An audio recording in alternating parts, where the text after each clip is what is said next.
choisi Jésus pour guider ma vie. Mon bien-aimé Jésus, il est à moi, je suis à lui. J'ai choisi Jésus pour guider ma vie. Mon bien-aimé Jésus, il est à moi, je suis à lui. J'ai choisi Jésus pour guider ma vie. Mon bien-aimé Jésus, il est à moi, je suis à lui. J'ai choisi Jésus pour guider ma vie. Mon bien-aimé Jésus, il est à moi, je suis à lui. En marchant dans les chemins, dans les rues, observant tous les passants, chacun suivant sa propre voie, égoïstement, tristement. Mon cœur rempli de tristesse, je me pose tant de questions. Seigneur, c'est toi que nous voulons imiter. Nous voulons marcher chaque pas de nos vies. Le faire avec toi, comme Enoch a marché avec toi, Seigneur. Aide-nous, Père éternel, à le faire aussi, au nom de Jésus. Amen. Gloire à Dieu.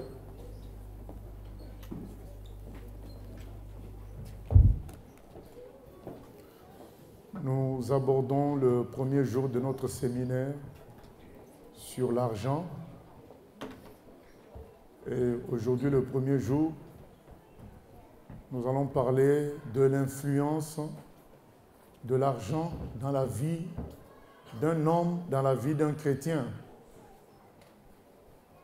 Quelle est l'influence de l'argent? Et demain, nous allons parler de l'influence de l'argent, de l'impact de l'argent dans l'Église. Et dimanche, nous allons parler de la victoire. L'objectif de ce séminaire, c'est de permettre, comme tous les autres séminaires, à ce que la gloire de Dieu se manifeste pleinement dans la vie de tout chrétien. Il est écrit, avec Dieu, nous ferons des exploits. Et le psaume 68, 29, là c'était le psaume 60, verset 14, et le psaume 68, 29 nous dit, ton Dieu ordonne que tu sois puissant. Donc c'est le désir de Dieu de voir que sa gloire se manifeste. La gloire, comme on l'a dit dans le vocabulaire chrétien, c'est la grande puissance de Dieu. Donc quand sa puissance n'est plus voilée, n'est plus cachée, elle est manifeste. C'est ce que Dieu veut aussi. Il dit que je veux que vous portiez du fruit. Et Jésus dit, si vous portez du fruit, mon Père est glorifié. Donc il ne le veut pas dans le but de nous, de faire de nous d'autres, ses concurrents ou bien de faire de nous des gens célèbres. Non, il le veut parce que lui-même sera glorifié si sa gloire se manifeste dans nos vies. Et ça fait mal au Seigneur de voir que sa gloire ne se manifeste pas dans la vie de ses héritiers, des gens qui sont à lui.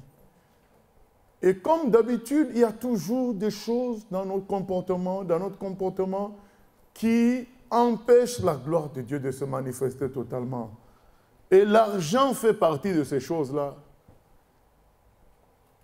Un des moyens de connaître le niveau spirituel de quelqu'un, c'est de voir comment il se comporte avec l'argent. C'est un moyen de connaître le niveau spirituel d'une personne. Et soi-même, on peut connaître, on peut savoir est-ce que nous sommes bien avec Dieu ou pas en fonction de notre façon de gérer l'argent, de notre façon d'appréhender tout ce qui est lié à la richesse et à l'argent. Ça permet à nous-mêmes de savoir que là, je commence à devenir vraiment charnel parce que je m'inquiète pour ceci, je m'inquiète pour cela. Là, je commence à devenir charnel parce que mes idées vont trop sur l'argent. Voilà, on peut savoir quel est le niveau spirituel d'une personne par la manière dont il se comporte face à l'argent. Ça peut nous aider à savoir à quel niveau la personne s'est consacrée au Seigneur ou pas. Et nous commençons par Matthieu 6. Matthieu 6, à partir du verset 25 jusqu'au verset 34. Matthieu 6, à partir du verset 24, excusez-moi, 24 jusqu'au verset 34. Matthieu 6, 24. Nul ne peut servir deux maîtres, car ou il haïra l'un et aimera l'autre, ou il s'attachera à l'un et méprisera l'autre. Vous ne pouvez servir Dieu et Mammon. Le Seigneur est catégorique. Dans l'histoire d'argent, ça finit dans un camp. Il n'y a jamais de neutralité. Ça finit toujours dans un camp. Quelqu'un qui est attaché à l'argent, un jour il finira vraiment clairement dans le camp de l'argent. C'est-à-dire que ça sera très visible qu'il est devenu esclave de l'argent. Un exemple simple. Aujourd'hui, il y a toutes sortes de théories de prédication faites dans les églises. Ce n'est même pas à l'extérieur, ce n'est pas dans les entreprises. On comprendrait que ce soit dans les entreprises ou bien à la télévision. Mais dans les églises, il y a tout un marché. Ça vient juste de l'amour de l'argent. Ces gens-là sont des pasteurs, sont des chrétiens, 30 ans, 20 ans. Mais le Seigneur est clair. À un moment donné, il y aura toujours une direction claire et nette que chacun prendra. Ou il prendra la direction de dominer sur l'argent, ou tu prendras la direction d'être esclave et de faire de grosses bêtises par rapport à l'argent. Il n'y a que ces deux possibilités-là, il n'y a pas de neutralité. On ne peut pas servir de maître. D'où un choix catégorique s'impose dans nos vies. Dire non, moi je veux servir que Dieu, je refuse de servir l'argent. D'une manière quelconque. Et la prédication est pour nous tous. Nous devons après tout ceci dire non. Je ne veux pas finir clairement esclave de maman. Parce que ça commence petit, ça finira toujours grand. Verset 25. C'est pourquoi je vous dis, ne vous inquiétez pas pour votre vie de ce que vous mangerez. C'est curieux, hein? Le Seigneur lie le service à l'argent, à tout ce que on va lire. Ça ne semble pas avoir de lien, mais ça a un lien. Il dit, c'est pourquoi je vous dis, je recommence verset 24. Nul ne peut servir deux maîtres, car ou il haïra l'un et aimera l'autre, ou il s'attachera à l'un et méprisera l'autre. Vous ne pouvez servir Dieu et Mammon à la fois. Vous ne pouvez. À un moment donné, votre choix sera clair. C'est pourquoi je vous dis, voilà, pour éviter d'arriver à ce problème-là, je vous dis, ne vous inquiétez pas pour votre vie de ce que vous mangerez, ni pour votre corps de quoi vous serez vêtu. La vie n'est-elle pas plus que la nourriture, et le corps plus que le vêtement? Mais qui aurait pensé que s'inquiéter, c'est servir le diable? Mais c'est la Bible qui nous le dit. Les gens qui s'inquiètent servent le diable. Ce n'est pas moi. C'est écrit, Mammon. Donc, quand il le dit, c'est pourquoi. Donc, nous connaissons un peu le français. Ça nous relie à ce qui précède. C'est pourquoi, je vous dis, ne vous inquiétez pas pour votre vie de ce que vous mangerez, ni pour votre corps de quoi vous serez vêtu. C'est grave, hein? Vraiment, ça interpelle. Hein? Je crois que ça doit faire partie des prédications qui ont fait tuer Jésus. Donc, quand tu entends ça, un bon pharisien qui entend ça, il s'énerve, donc au maximum, ils étaient attachés à l'argent. Quand tu entends, on te dit que juste le fait que tu t'inquiètes, tu sers l'argent, ça va loin. Là, on ne te parle même pas du fait que tu commences à faire la loterie, PMU, non. Juste le fait que tu t'inquiètes, tu sers Mammon. Regardez les oiseaux du ciel. Ils ne sèment ni ne moissonnent. Ils n'amassent rien dans des greniers. Et votre Père Céleste les nourrit. Ne valez-vous pas beaucoup plus qu'eux? Qui de vous, par ses inquiétudes, peut ajouter une coudée, c'est-à-dire 50 cm à la durée de sa vie. Est-ce que quelqu'un peut me dire qu'il a déjà vu un oiseau mourir de faim? Les oiseaux, on les voit mourir d'un coup de fusil ou d'un accident, mais voir un oiseau mort de faim, moi, j'en ai jamais vu. Et Dieu dit, mais... Dieu, là, il est en train de parler aux enfants de Dieu. Hein. Il dit, si les oiseaux qui ne représentent pas grand-chose par rapport à vous, à mes yeux, peuvent vivre sans mourir de faim, à combien plus forte raison, vous, mes enfants. Il dit, qui de vous, par ses inquiétudes, peut ajouter une coudée à la durée de sa vie? Est-ce que les inquiétudes changent notre réalité? Non. Au contraire, ça l'empire. Verset 28. Et pourquoi vous inquiétez au sujet du vêtement? Considérez comment croissent les lys des champs. Ils ne travaillent ni ne filent. Cependant, je vous dis que Salomon, même dans toute sa gloire, n'a pas été vêtu comme l'un d'eux. Si Dieu revêt ainsi l'herbe des champs qui existe aujourd'hui et qui demain sera jeté au four, ne vous vêtira-t-il pas à plus forte raison, gens de peu de foi? Ne vous inquiétez donc point et ne dites pas que mangerons-nous, que boirons-nous, de quoi serons-nous vêtus? Car toutes ces choses, ce sont les païens qui les recherchent. Votre Père céleste, c'est que vous en avez besoin.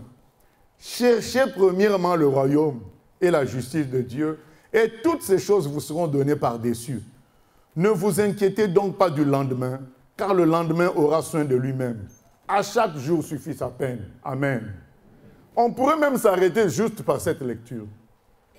Cette lecture de 6, 24 à 34, avec ça, Jésus résume le problème.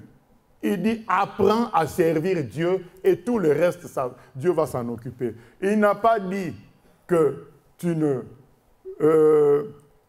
manges pas ou bien que tu ne travailles pas. Il dit tout simplement que d'abord, pense à Dieu et Dieu te fera penser à tout le reste. Y compris le vêtement et la nourriture. Parce que tu es mieux qu'un oiseau et mieux qu'une fleur. Après, dans la vie, comme j'ai l'habitude de le dire, il y a des choix à faire. Ou tu choisis de suivre cette parole-là, ou tu choisis de continuer avec l'esprit d'autrefois, de recherche des moyens comme l'homme naturel. Mais ce n'est pas ça la volonté de Dieu. Dieu veut que sa gloire se manifeste dans sa vie, dans ta vie. Comment Dieu peut envoyer, Jésus peut envoyer ses disciples sans argent? C'est qu'il y a un but, il y a un objectif. L'objectif, c'est de comprendre que Dieu est au-dessus de l'argent, il s'en occupera, il est plus fort que vous ne le pensez.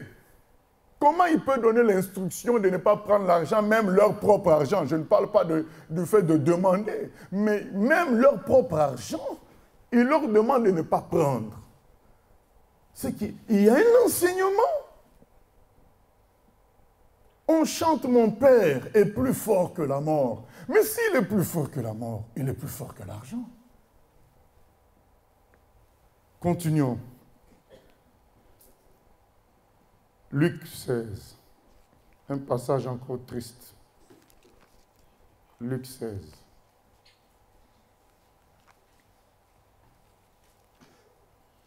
Luc 16, c'est un passage triste. Parce que je me mets à la place de la personne qui parle. Jésus dit aussi à ses disciples, verset 1er, « Un homme riche avait un économe qui lui fut dénoncé comme dissipant ses biens. Il l'appela et lui dit, « Qu'est-ce que j'entends dire de toi? Rends compte de ton administration, car tu ne pourras plus administrer mes biens. » L'économe dit en lui-même, « Que ferai-je, puisque mon maître m'ôte l'administration de ses biens? Travailler à la terre, je ne le puis. Mendier, j'en ai honte. Je sais ce que je ferai. » ou qu'il y ait des gens qui me reçoivent dans leur maison quand je serai destitué de mon emploi. Et faisant venir chacun des débiteurs de son maître, il dit au premier, « Combien dois-tu à mon maître ?»« 100 mesures d'huile, répondit-il. Et il lui dit, « Prends ton billet, assieds-toi vite et écris 50. » Il dit ensuite à un autre, « Et toi, combien dois-tu ?»« 100 mesures de blé, répondit-il. Et il lui dit, « Prends ton billet et écris 80. » Le maître loua l'économe infidèle de ce qu'il avait agi en homme avisé. Voilà la leçon triste, car les enfants de ce siècle sont plus avisés à l'égard de leurs semblables que ne le sont les enfants de lumière. Et moi, je vous dis, faites-vous des amis avec les richesses injustes, c'est-à-dire les richesses de la terre, pour qu'ils vous reçoivent dans les tabernacles éternels, quand elles viendront à vous manquer. Celui qui est fidèle dans les moindres choses, on a l'habitude de citer ce passage-là, celui qui est fidèle dans les moindres choses. Il ne faut pas négliger l'œuvre de Dieu.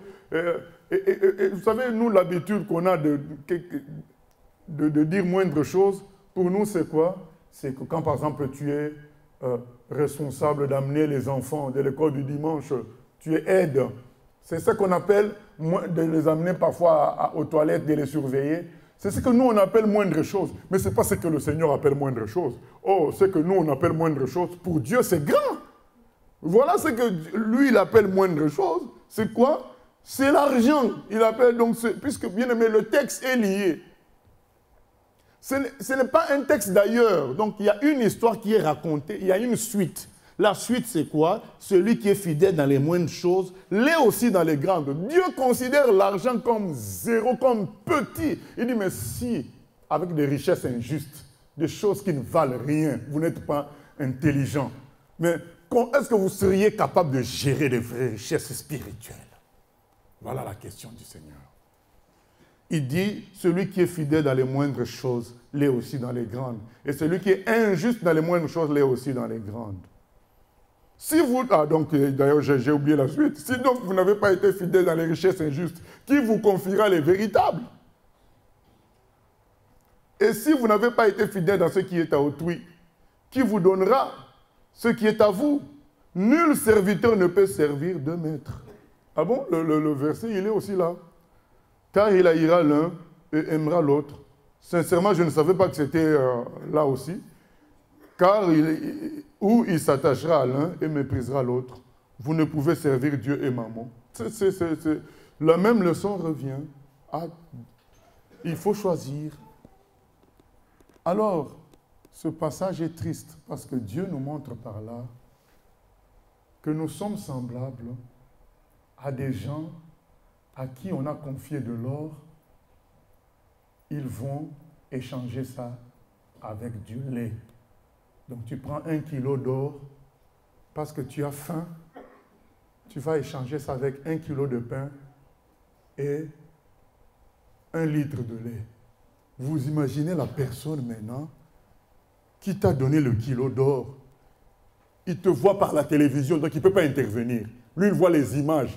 Tu prends le kilo d'or, tu vas parce que tu as tellement faim, tu vas rapidement échanger ça contre 1 kilo de pain et 1 litre de lait.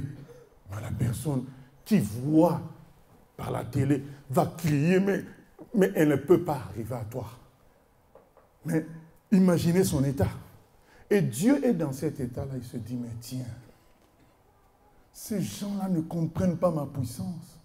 Comment peuvent-ils mal gérer l'argent? Pourquoi ne pas utiliser l'argent pour avoir des amis dans les lieux éternels? Il dit, mais faites-vous des amis. Verset 9, je vous dis, faites-vous des amis avec les richesses injustes afin qu'ils vous reçoivent dans les tabernacles éternels. Il dit, mais là, le monsieur a eu la technique de se faire des amis avec l'argent de son patron, afin que plus tard ses amis le reçoivent dans leur maison terrestre.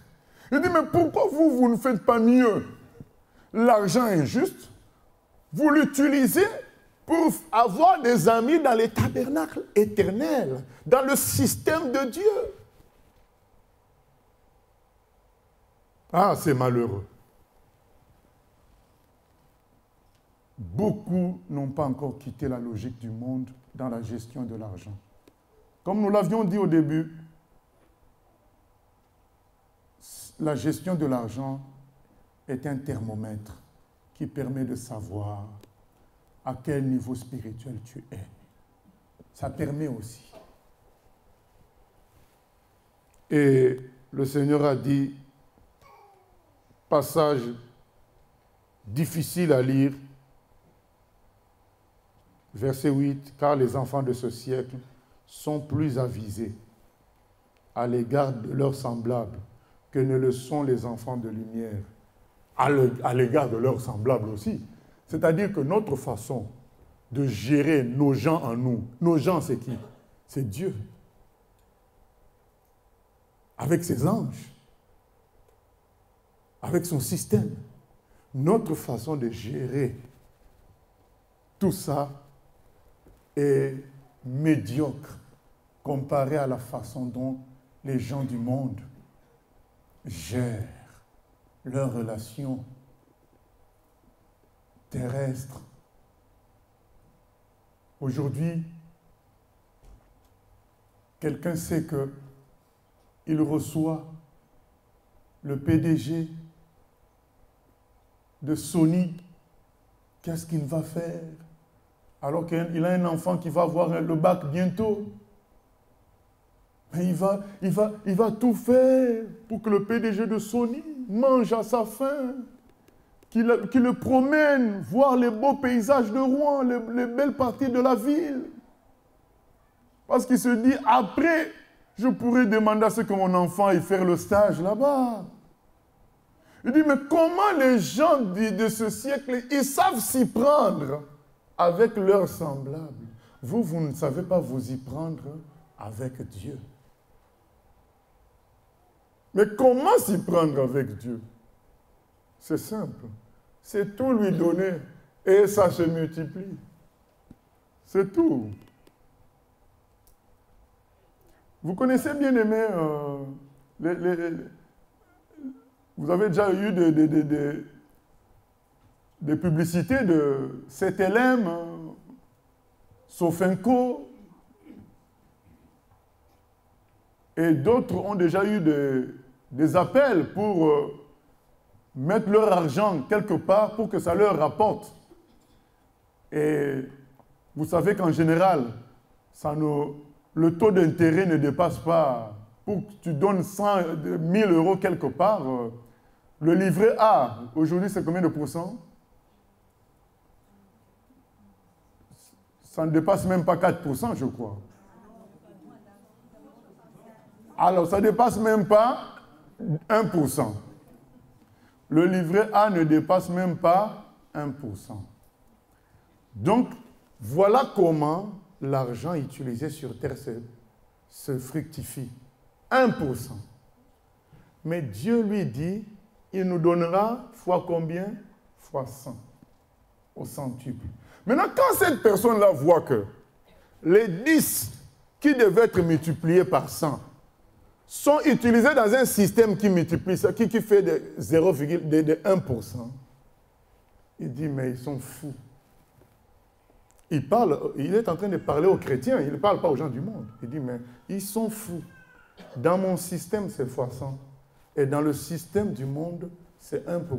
Mais ils préfèrent le système du monde.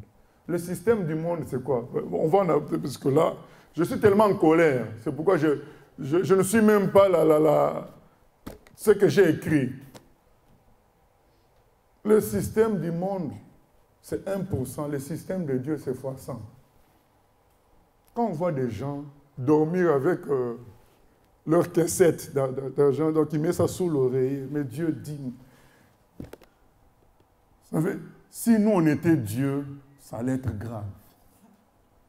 Parce que tu allais te lever, prendre le monsieur, secouer, mais toi tu ne comprends pas. Les gens ne comprennent pas, les chrétiens ne comprennent pas qu'avec Dieu, c'est la multiplication. Un exemple simple, si vous doutez. Quand vous semez un grain, ça produit combien de fruits plus tard? Un avocatier, un manguier, un poirier. Quand ça commence à produire le fruit, vous avez semé une seule poire. Mais quand ça produit combien? Parfois 400 poires. Voilà le système de Dieu.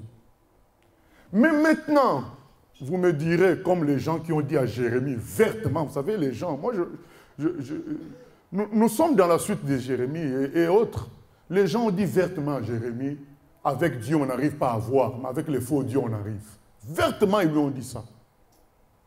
Vous me direz, oui, mais on n'a pas vu. Mais tu n'as pas vu parce que tu n'as pas voulu voir. Parce que ce que Dieu donne, c'est complet. Mais toi, tu as voulu voir l'argent, billet, mais Dieu a donné quelque chose de complet dans lequel l'argent est multiplié. Il y a des gens qui disent, mais oui, mais Dieu est avec nous. Puisque je viens de m'acheter une voiture neuve, j'ai fini le crédit de ma maison, j'ai en réserve 15 000 €, ça va. Donc Dieu n'est pas mécontent de moi puisque je sais qu'il faut. Le problème, c'est que tu as ce qu'il faut selon toi, mais tu n'as pas ce que tu peux avoir. Tu as quelque chose, mais tu n'as pas ce que tu pouvais avoir. Mais ça attriste la personne qui voulait te donner ce que tu pouvais avoir. Ça l'attriste. Ça le met mal à l'aise. Et ça retarde son plan. Parce que quand lui, il voulait te donner plus, c'était pour son plan. Comme toi, tu n'as pas ce plus-là, tu bloques le plan de Dieu. Si par toi, Dieu voulait faire acheter un petit avion pour l'œuvre missionnaire là, dans les endroits où il n'y a pas de route, et que toi, tu es très content d'avoir 2 maisons, 2 voitures neuves et sans plus. Mais Dieu dit, voilà, c'est l'égoïsme. Il pense qu'à lui, mais effectivement, si on ne regarde qu'à toi, tu es bien et tu crois même que c'est Dieu qui t'a donné tout ça et que tu es même en accord avec lui puisque tu as mieux que les autres. Mais c'est faux. Dans ce cas, les gens qui sont dans le péché, ils sont en accord avec Dieu mieux que toi puisque eux, ils ont plus que toi. Ils ont même des millions. C'est de l'égoïsme. Le but, c'est d'avoir ce que Dieu a prévu pour nous et non pas ce que nous pensons qui est bon d'une manière égoïste pour nous. Réfléchissons à cela. Donc là, maintenant, on va aller rapidement puisque j'ai pris du temps. Toujours dans cette réflexion, parce que le plus important, c'est que Dieu parle. Hein. Ce n'est pas qu'on respecte ce qu'on a écrit. Nous continuons toujours cette réflexion dans 2 Rois chapitre 13, pour que ça soit bien clair, l'histoire de prendre ce que Dieu a prévu pour toi et ne pas se frotter les mains dans ce qui te plaît, dans ce qui te suffit à toi. Voilà. 2 Rois chapitre 13. Histoire encore difficile. Histoire encore de profondeur. Vous savez, avec Dieu, c'est une question de profondeur. Jésus a toujours réclamé le 100%. Il n'a jamais voulu des gens qui viennent à 40%, 50%. C'est toujours le 100%, c'est une question de profondeur. Vous savez, le Seigneur nous amènera toujours à entrer en profondeur. D'ailleurs, nous préparons une prédication là-dessus, entrer dans la porte étroite. Donc avec le Seigneur, ça sera toujours la profondeur, à tel point que pour entrer, c'est la porte étroite. Donc il faut, c'est la profondeur. 2 Rois chapitre 13, verset 14. Élisée, le prophète, était atteint de la maladie dont il mourut. Et Joas, avant qu'Élisée ne meure, roi d'Israël, descendit vers lui, pleura sur son visage et dit, « mon père, char d'Israël et sa cavalerie. » Pas de problème. Là, Joas, il a la foi. il appelle un homme mourant, malade, il l'appelle char d'Israël et sa cavalerie. Donc il était conscient que cet homme, malgré le fait qu'il était faible physiquement, mourant, malade, à lui seul, il constituait la cavalerie d'Israël. Donc lui seul pouvait défendre Israël, tel qu'il était mourant. Parce qu'il est homme de Dieu, il est de Dieu. Il a la foi pour ça. Verset 15. Élisée lui dit, prends un arc et des flèches. Et il prit un arc et des flèches. Puis Élisée dit au roi d'Israël, bande l'arc avec ta main. Et quand il eut bandé de sa main, Élisée mit ses mains sur les mains du roi. Et il dit, ouvre la fenêtre à l'orient. Et il l'ouvrit. Élisée dit, tire. Et il tira. Élisée dit, c'est une flèche de délivrance de la part de l'Éternel. Une flèche de délivrance contre les Syriens. Tu battras les Syriens à Aphek, jusqu'à leur extermination. Élisée dit encore, prends les flèches. Et il les prit. Élisée dit au roi d'Israël, frappe contre terre. Et il frappa 3 fois. Et s'arrêta. L'homme de Dieu s'irrita contre lui et dit, il fallait frapper 5 ou 6 fois. Alors tu aurais battu les Syriens jusqu'à leur extermination. Maintenant tu les battras 3 fois. Il y a des gens qui diront, ah quand même c'est dur. Comment lui pouvait savoir? Mais bien aimé, quelle économie il faisait de ne pas envoyer toutes les flèches? Et je vais vous dire comment il pouvait savoir. Parce qu'on lui demande de lancer la première flèche. Il le fait. Une belle promesse vient. Maintenant, on te dit, tire d'autres flèches.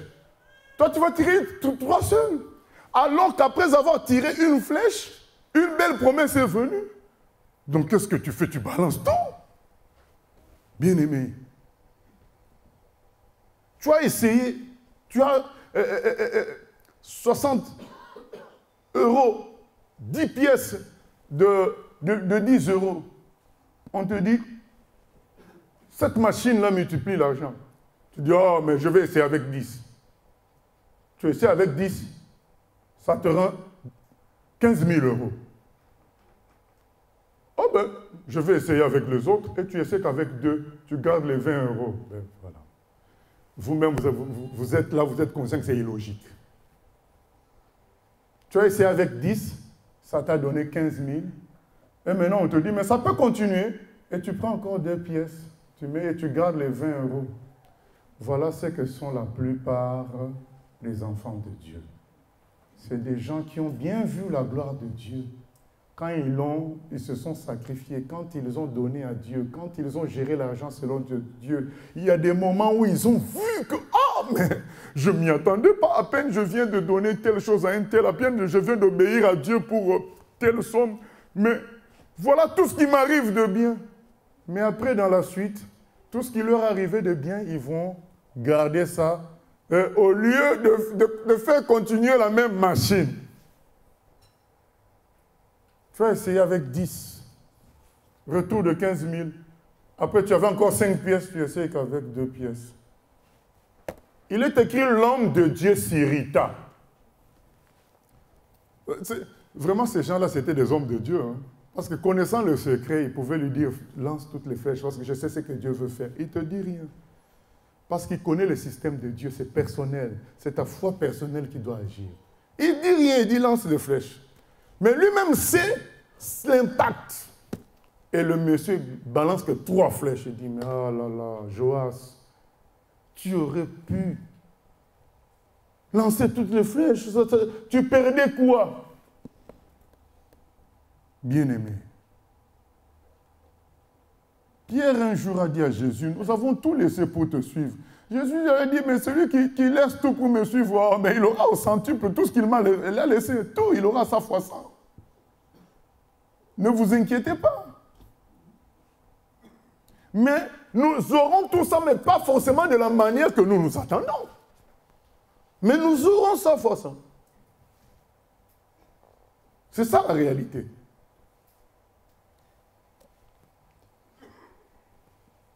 Alors, pourquoi parler de l'argent? Comme nous venons de prendre ces exemples, l'argent est un frein pour la manifestation de la gloire de Dieu. la façon de gérer l'argent peut être un frein, peut montrer l'immaturité et peut... Et pour beaucoup de personnes, c'est devenu une idole. Vous savez, quand la gloire de Dieu devait se manifester quelque part, que faisaient les rois? Que faisaient les prophètes? Vous qui avez lu l'Ancien Testament, ils avaient l'habitude... Souvenez-vous d'Élie, qu'est-ce qu'il a fait? Il a tué les prophètes de Baal. Hein?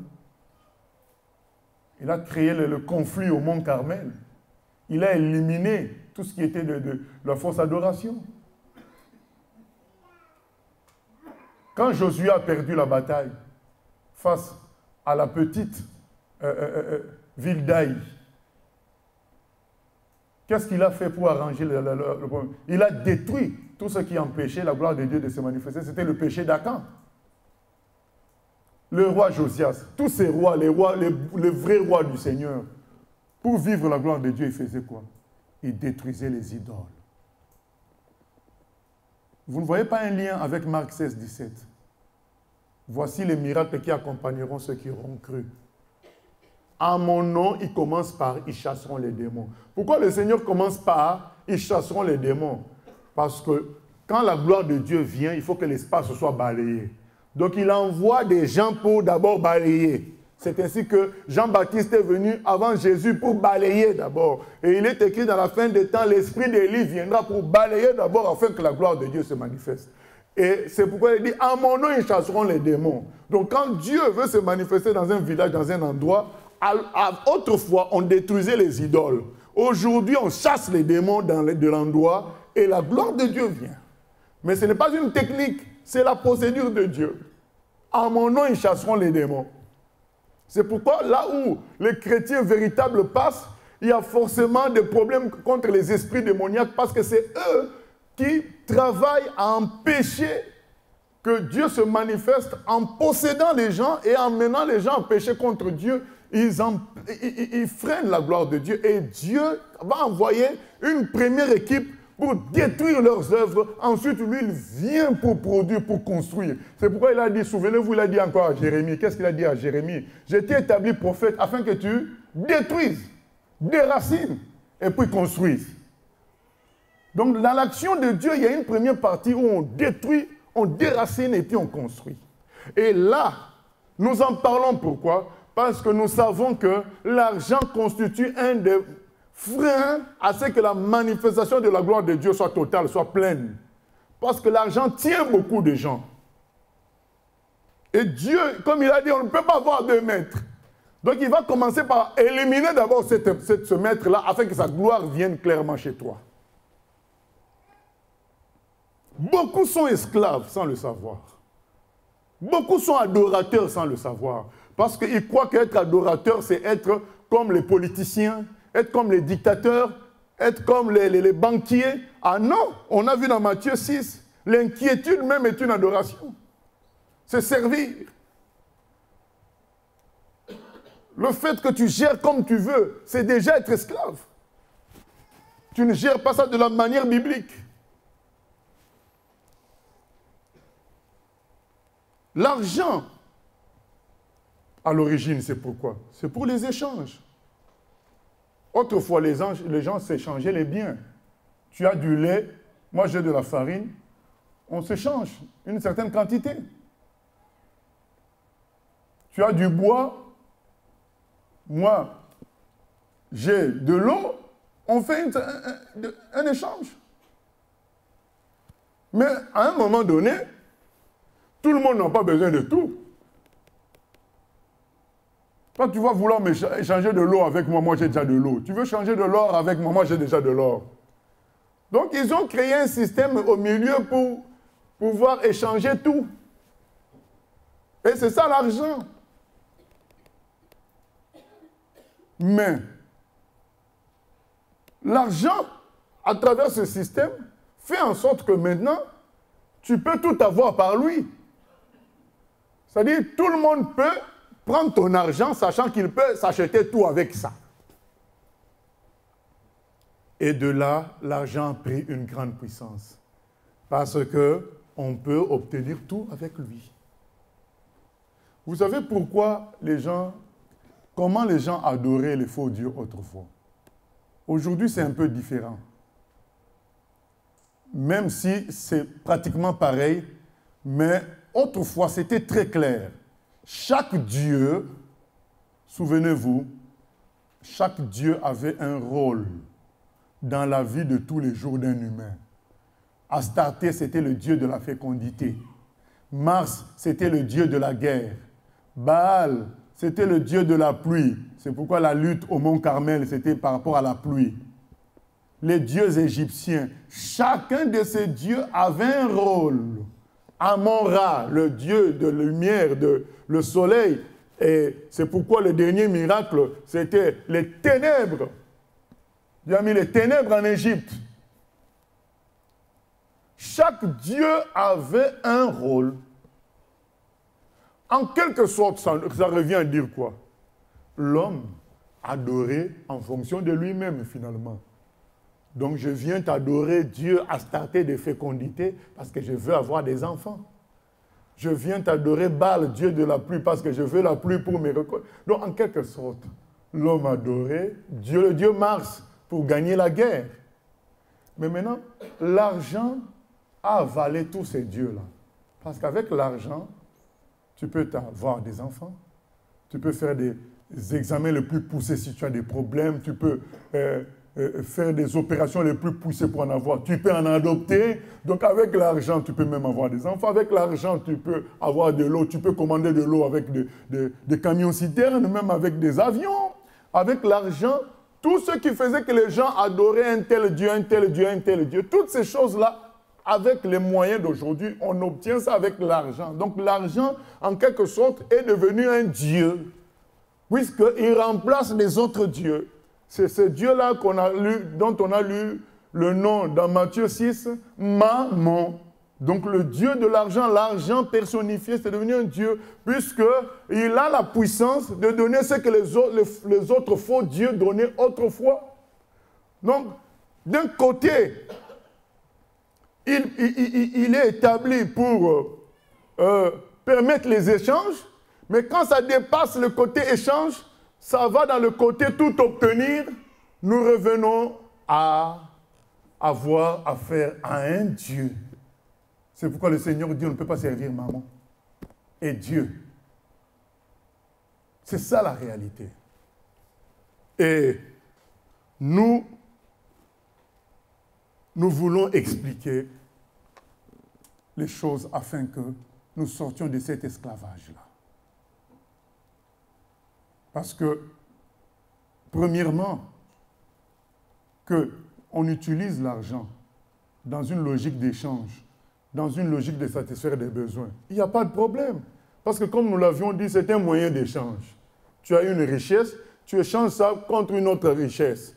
Tu as un bien, tu échanges ça contre un autre bien. Mais comme on n'a pas besoin de tout au même moment, il y a l'argent qui permet de garder, tu gardes l'argent au moment où tu as besoin du lait, tu vas acheter. Parce que tu ne peux pas donc échanger le lait à tout moment, échanger la farine à tout moment avec ce que toi tu as, des vêtements ou bien un service. Alors l'argent permet, tu gardes l'argent et tu vas prendre au moment où tu veux. Donc quelque part, en tant que moyen qu'on peut utiliser pour permettre les échanges, ce n'est pas mal. Quand on l'utilise pour les besoins, ce n'est pas mal. Maintenant, nous allons passer. Comment ça va devenir dangereux? Ça devient dangereux quand c'est commence à être utilisé comme une sorte de pouvoir, comme une sorte de moyen pour tout avoir. Là, on commence à être dans le glissement. Et on va donner le premier glissement, c'est que c'est l'esprit de consommation. C'est-à-dire que puisque tu peux tout avoir et que nous avons l'histoire de 1 Jean de 15 à 16, qu'est-ce qui est dit dans 1 Jean de 15 à 16? Le problème qu'il y a dans l'homme, c'est 1 Jean de 15 à 16. La convoitise des yeux, la convoitise de la chair et l'orgueil de la vie. 1 Jean de 15 à 16. qu'est-ce qui est écrit? Il est écrit, bien-aimé, n'aimez point le monde ni tout ce qu'il y a dans le monde. Car, je trouve le passage, bien-aimé, n'aimez point le monde, ni tout ce qu'il y a, ni les choses qui sont dans le monde. C'est que si quelqu'un aime le monde, l'amour du Père n'est point en lui. Car tout ce qui est dans le monde, la convoitise de la chair, la convoitise des yeux et l'orgueil de la vie ne vient point du Père, mais vient du monde. Et le monde passe, et sa convoitise aussi. Mais celui qui fait la volonté de Dieu demeure éternellement. Jean dit, le monde passe. Tout ça va passer. La vraie richesse est au ciel. Alors, l'argent, moyen d'échange, pas de problème. Moyen de satisfaire les besoins normaux, pas de problème. Mais le glissement, c'est quoi? Comme c'est le moyen d'obtenir tout. D'ailleurs, les faux prédicateurs utilisent Ecclésiaste 10-19 qui dit « l'argent répond à tout ». Donc, ce n'est qu'une constatation qu'a faite Salomon et ils en ont fait une sorte d'instruction, une sorte de loi. Non, c'est une constatation que Salomon a faite. L'argent répond à tout. Donc, avec l'argent, je peux m'acheter tout. Et le glissement, c'est quoi? C'est que tu commences à t'acheter ce dont tu n'as pas besoin. Là, c'est là le glissement. Premier glissement, je commence à acheter parce que je veux consommer alors que je n'ai pas en réalité vraiment besoin. C'est parce que mes yeux ont été touchés. Convoitise des yeux, convoitise de la chair. Juste que mon corps réagisse à quelque chose, ah, je veux consommer. Donc c'est la convoitise de l'homme qui fait que finalement, on glisse du besoin normal à la consommation. D'ailleurs, nos sociétés d'aujourd'hui, économiquement parlant, on les appelle des sociétés de consommation. Autrefois, nous étions des sociétés d'agriculture, puis d'industrie. Aujourd'hui, c'est la consommation. C'est-à-dire que nos économies vivent quand il y a la consommation. Quand il n'y a pas la consommation, nos économies chutent. Donc, on pousse l'homme à consommer et l'homme lui-même est parti dans ce glissement-là. Il commence à acheter et à s'entourer des choses dont il n'a pas besoin. C'est le glissement. Juste parce qu'il est attiré par ça. Juste parce que son corps a réagi. Juste parce qu'il a l'orgueil de la vie. Il voit une personne acheter une limousine de 15 mètres, lui, il va acheter la limousine de 20 mètres alors qu'il n'en a pas besoin. C'est l'orgueil de la vie qui le pousse à faire ça. Là, nous passons maintenant de quelque chose de normal ou qu'on utilisait pour nos besoins à quelque chose qui est là pour satisfaire nos convoitises. L'esprit de consommation. C'est ça, là, on passe d'un comportement normal, besoin, à l'esprit de consommation. Comment savoir que tu commences à te faire prendre par l'esprit de consommation? Tu achètes parce que les yeux ont été touchés. Tu achètes parce que ton corps a tremblé, mais en réalité, tu n'as pas besoin. L'esprit de consommation commence à te saisir. Réveille-toi. Réveille-toi. Autre glissement bien-aimé, c'est la sécurité matérielle. Comme nous avons expliqué, que l'argent permet maintenant d'acquérir tout. Or, que veut l'homme? C'est être satisfait dans ses besoins. Tout le temps. Donc, qu'est-ce qu'il va chercher? Il va chercher, par ses propres moyens, à être satisfait dans ses besoins tout le temps. Donc, il va utiliser l'argent pour la sécurité matérielle. Donc, pour s'assurer que tout le temps, il aura. Et de là, il fait de l'argent son Dieu. De là, il fait de l'argent son protecteur. Il fait de l'argent le garant de son avenir. Nous sommes dans l'adoration du diable encore. L'adoration de maman. Ils ont fait de l'argent leur maître. Ah, c'est l'argent qui m'assure mon avenir. C'est l'argent qui va assurer les études de mes enfants. Mais bien aimé, nous, là où on fait la formation, là où on travaille, on a beaucoup d'enfants, beaucoup de jeunes. La France leur donne des bourses gratuites. La France leur donne l'école gratuite. Mais ils ne veulent pas étudier. Donc ce n'est pas l'argent qui va faire étudier ton fils. S'il ne veut pas étudier, même si tu as l'argent, il ne va pas étudier. Quand il y a eu les problèmes par rapport au fils de Sarkozy, qui devait être président de l'EHPAD, mais on avait dit à son âge, il n'avait même pas de diplôme universitaire. Il s'était arrêté en première année de droit, ou deuxième année. Pourtant, son père est immensément riche depuis longtemps. Mais on est dans une logique de sécurité matérielle. C'est l'argent qui va m'assurer mon avenir.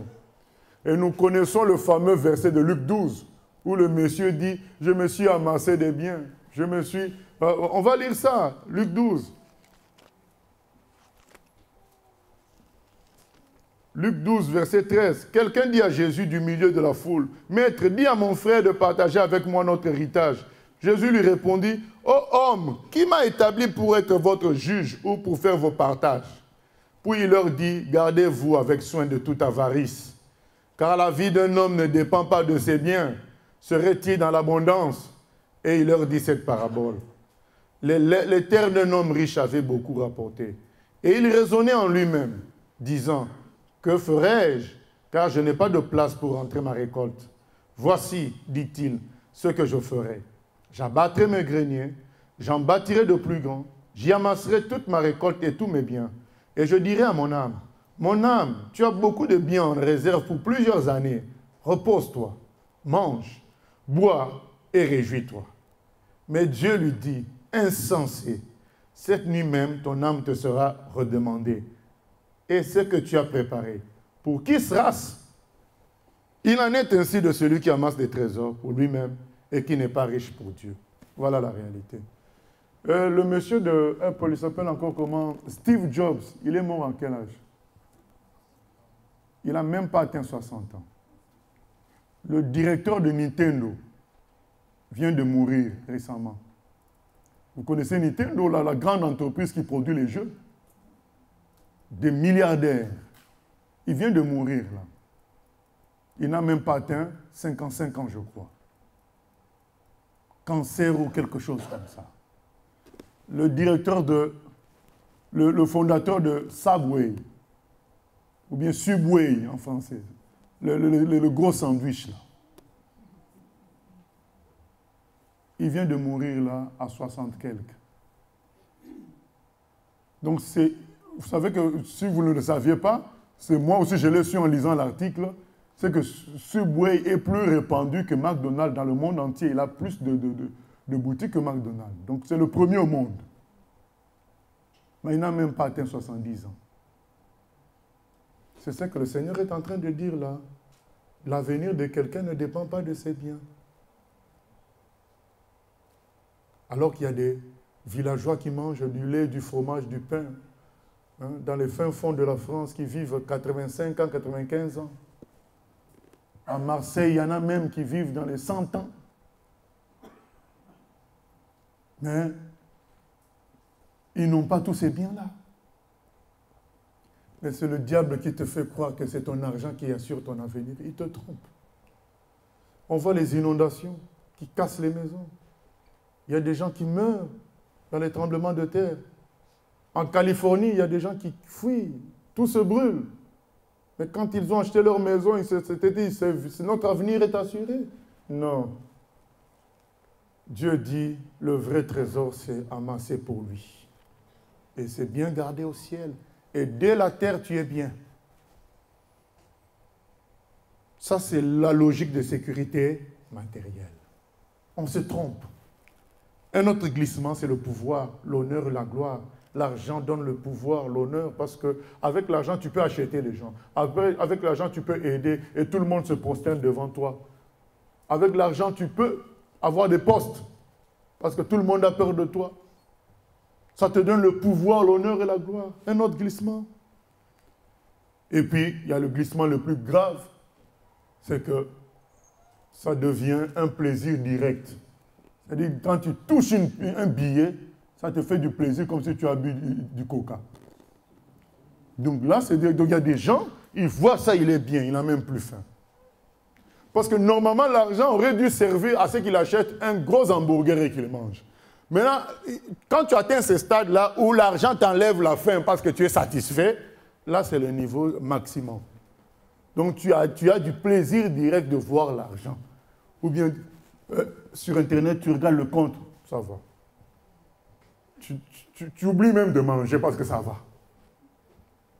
Tu as vu 9800, oh, ça va. On verra pour le petit déjeuner demain, même. Le soir, je dors. L'argent m'a rassasié. Ça, c'est le niveau le plus grave. C'est-à-dire que la personne tire plaisir de la présence de l'argent. Ce n'est plus de ce que l'argent va lui donner, mais de sa présence lui-même. C'est grave. Et beaucoup atteignent ce niveau-là. Qu'est-ce qui se passe? Quand on voit ce qui se passe dans les églises, c'est ça. Ces faux pasteurs-là, ils ont atteint ce niveau-là. Il faut qu'ils voient l'argent. Et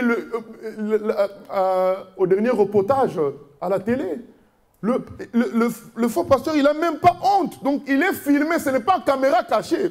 Filmé normalement par les journalistes. Dès qu'il arrive, il demande à ses collaborateurs, vous avez déjà fait des offrandes? Donc, ce n'est pas caméra cachée.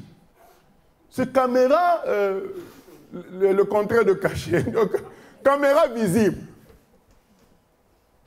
Bien-aimés, ils ont atteint ce stade-là. L'argent, ça leur fait du bien direct. Attention, là, c'est des gros démons. Donc, évitons tout cela, bien-aimés. Les maladies spirituelles que je vais citer,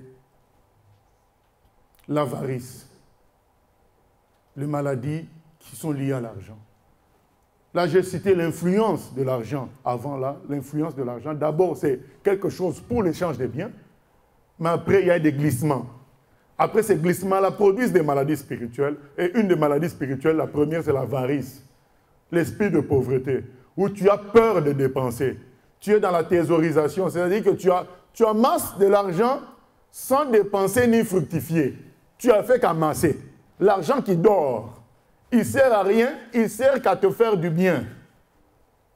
C'est l'avarice. Et ça, ce n'est pas biblique.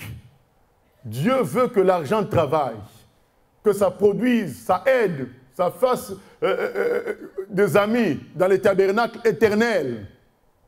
Tu en fais des amis dans les tabernacles éternels.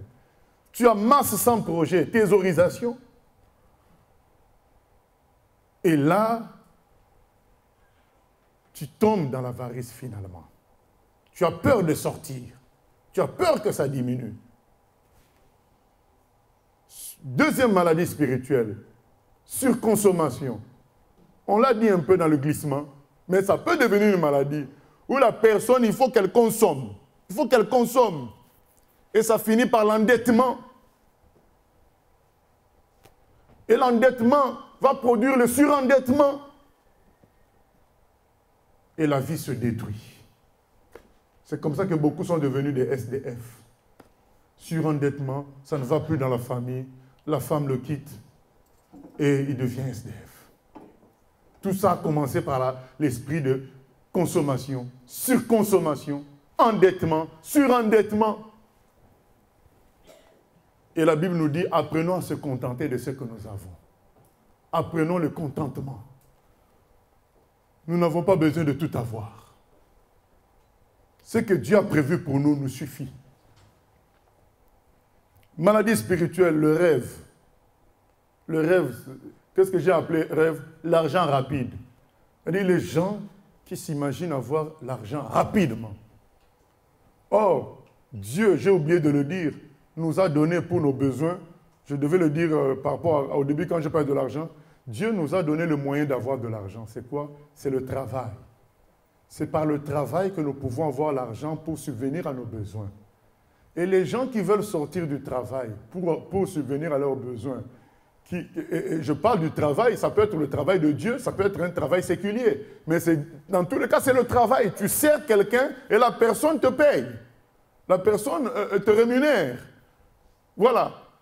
Donc, il y a des gens qui veulent sortir de ce schéma-là. Par l'argent rapide, loterie, PMU ou miracle.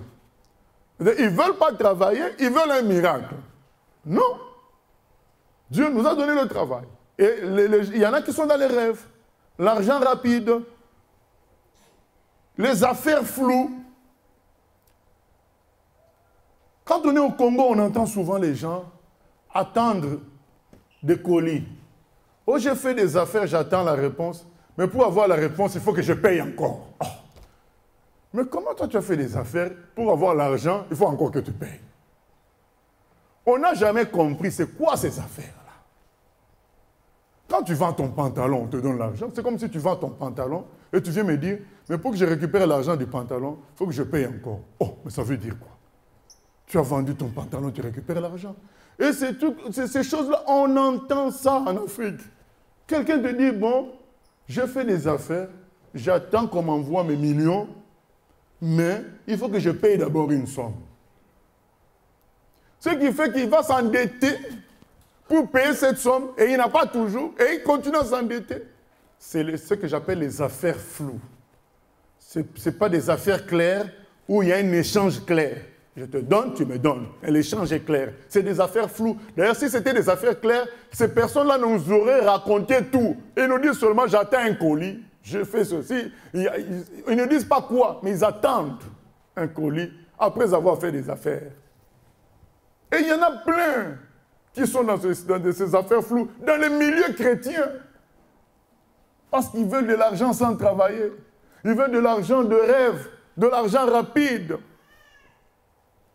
Ça devenu un rêve. Ils veulent dormir et se réveiller avec un diamant sous leur lit. Non, Dieu a dit, il est écrit dans l'Épître aux Thessaloniciens que celui qui ne travaille pas ne mange pas. Et l'argent du rêve, c'est aussi la corruption.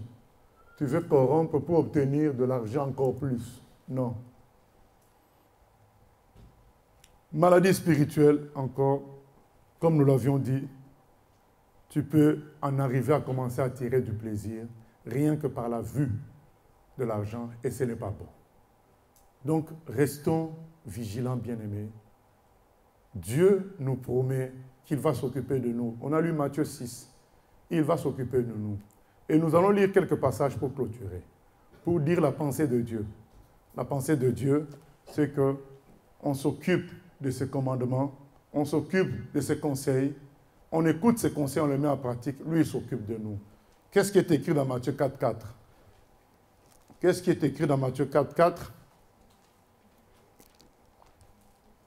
L'homme ne vivra pas seulement de pain, mais de toute parole qui sort de la bouche de l'Éternel.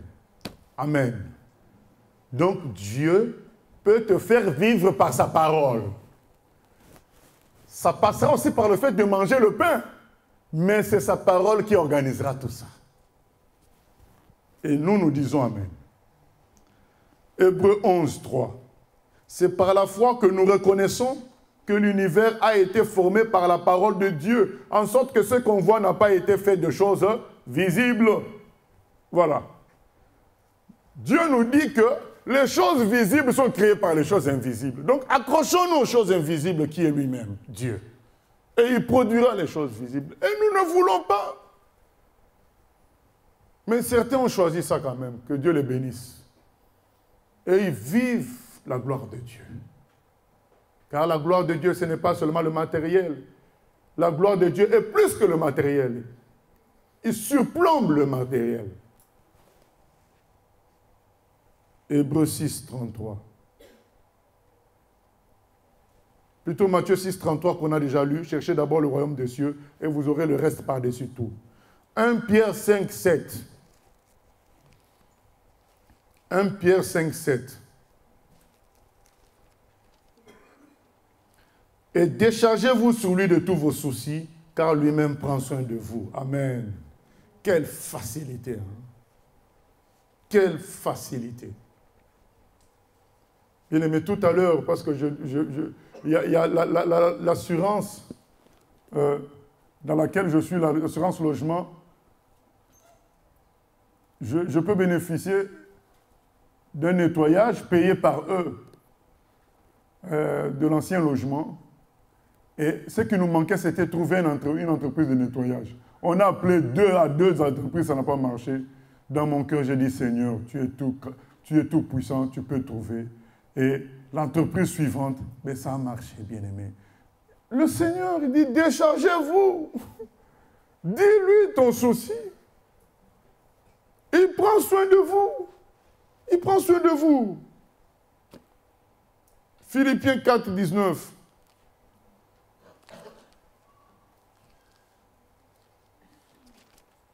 Ça, il faut quand même le mémoriser, s'il vous plaît. Philippiens 4, 19.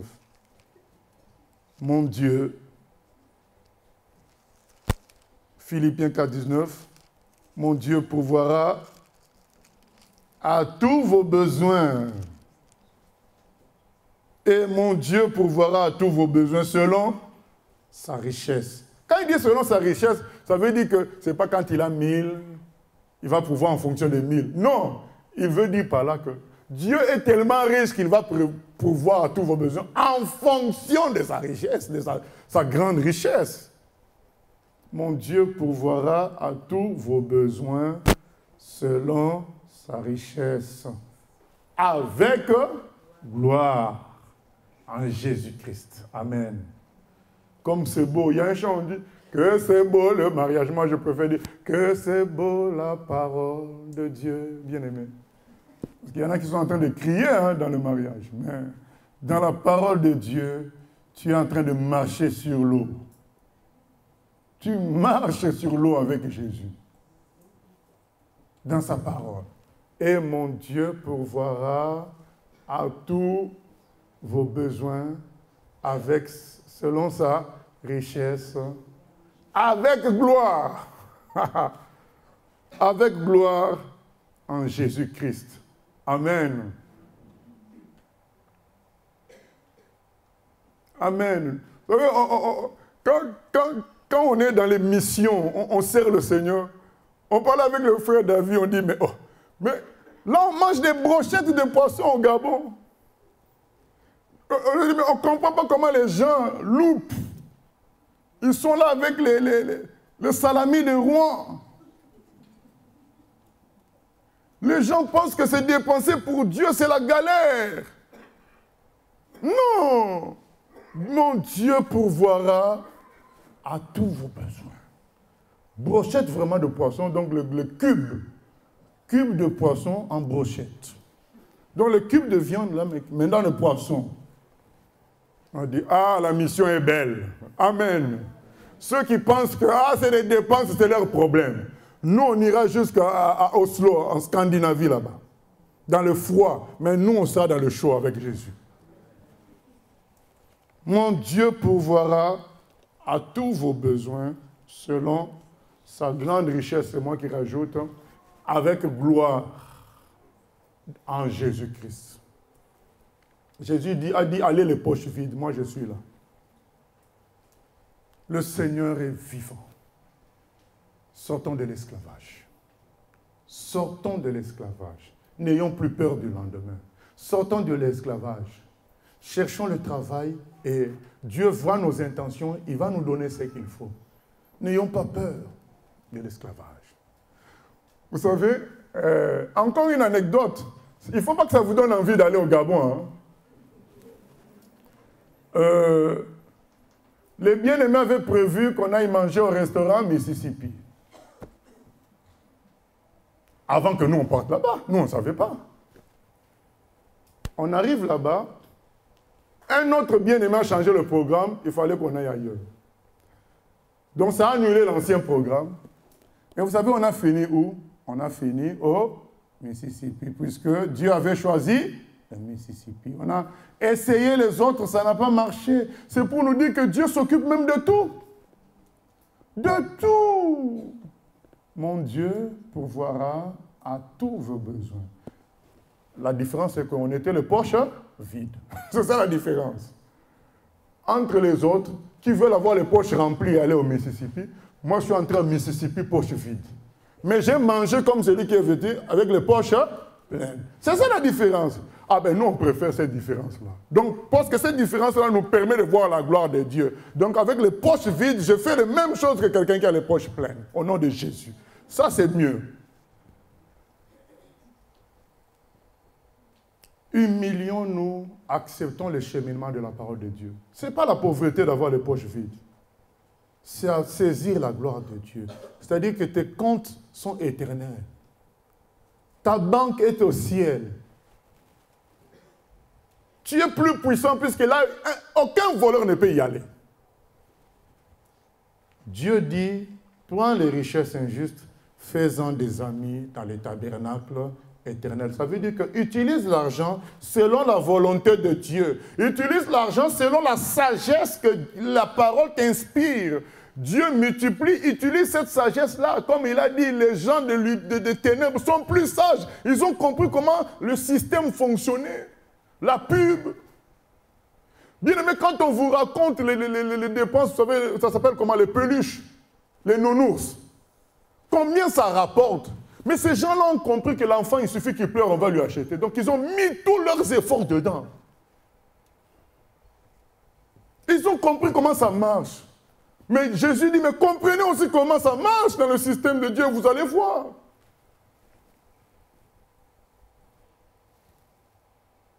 Ça marche en obéissant à la parole et en prenant ce que Dieu nous donne, en s'aimant, et Dieu lui-même va multiplier. Et nous serons étonnés au nom de Jésus-Christ. Seigneur, nous prions que tu nous aides à devenir sages, que tu nous aides à comprendre ta puissance. Donne-nous ta sagesse, Seigneur. Donne-nous ta sagesse, Seigneur, au nom de Jésus-Christ.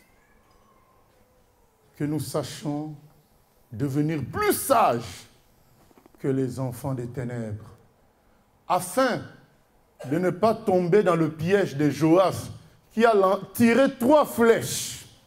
3 flèches, alors qu'il pouvait en tirer plusieurs et que ça ne lui demandait pas des efforts monstrueux. Que nous ne puissions pas nous dire, bon, j'ai ce qu'il faut, d'une manière égoïste, sans regarder à tout ce que tu peux produire afin que ce soit une bénédiction pour les autres, Seigneur.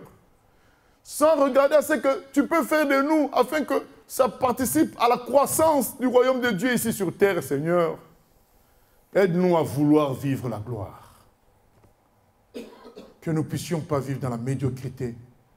Que nous usions des richesses injustes pour en faire des amis dans les tabernacles éternels.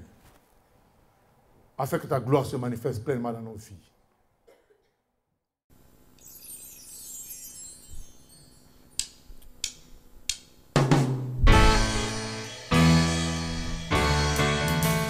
J'ai choisi Jésus pour guider ma vie. Mon bien-aimé Jésus, il est à moi, je suis à lui. J'ai choisi Jésus pour guider ma vie. Mon bien-aimé Jésus, il est à moi, je suis à lui. J'ai choisi Jésus